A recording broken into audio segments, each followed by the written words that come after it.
कुमार आप सभी को स्वागत करता हूं अपने यूट्यूब चैनल ए एजुकेशन में। तो स्टूडेंट आज हम क्वेश्चन सोल्व करेंगे जो कि आपको दिख रहा होगा force law of the motion से न्यूमेरिकल सोल्व करेंगे उस पे जो वेस्ट है। तो देखिए क्वेश्चन ये है, आप देख सकते हो क्वेश्चन का क्या कह रहा है। क्वेश्चन को मैं रीड कर देता हूँ।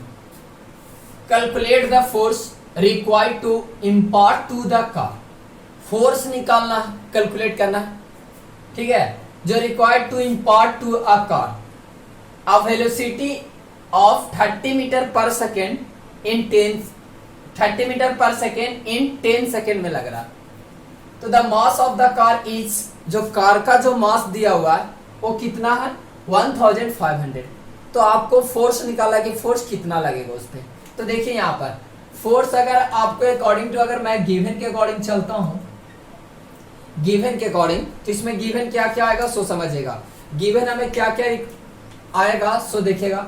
सबसे बड़ी बात अगर मैं गिवन लिखता हूं तो गिवन देखिएगा, गिवन में हमारा क्या क्या दिया हुआ, वेलोसिटी, यानी कि आपका सबसे बड़ी बात देखा कि वेलोसिटी दिया हुआ 30 मीटर पर सेकेंड, लेकिन यहाँ पर एक final velocity 30 metre per second आपको दिया हुआ, नॉट इनिशियल। तो इनिशियल क्या हो जाएगा, कोई बॉडी अगर 30 मीटर पर सेकेंड का स्पीड से चल रहा तो इनिशियल वेलोसिटी जाहिर सी बात है क्या होगा, जीरो होगा, क्योंकि कोई बॉडी क्या होगा, रेस्ट से स्टार्ट किया होगा।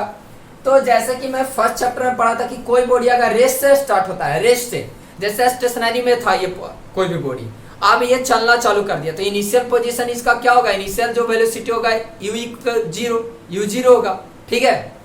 तो यहाँ पर इनिशियल वेलोसिटी आपका क्या हो जाएगा, zero.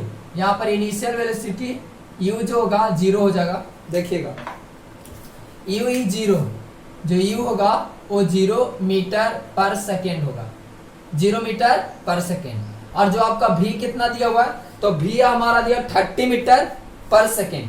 v is given 30 metre per second. देखिए क्वेश्चंस को आप समझो, अगर क्वेश्चंस को समझोगे तभी बन पाएगा। तो ये 30 मीटर पर सेकेंड दिया हुआ है, 30 metre per second is given, कोई दिक्कत नहीं है।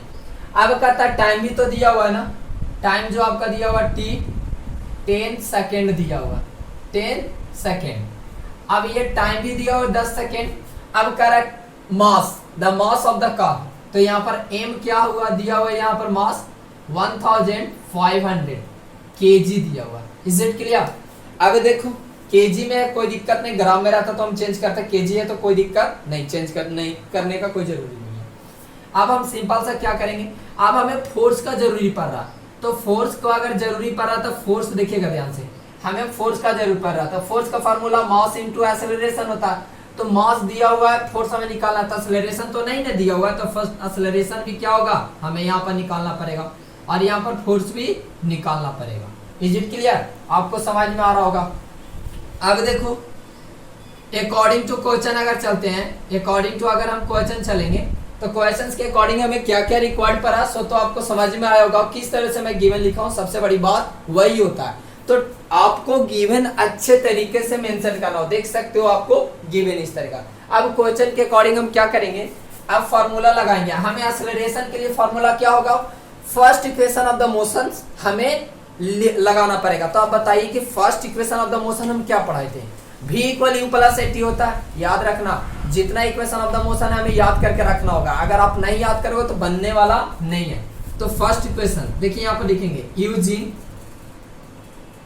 First equation of motion, first equation of the motion, तो क्या होता है v equal you plus A T. देखिए यहाँ पर आप कहोगे सर ये आपने क्यों लगाया, क्योंकि देखो यहाँ पर v is given, u is also given, a is not given but t is also given। तो दिस इक्वेशंस आपको आसानी से फॉर्मुलेट हो रहा।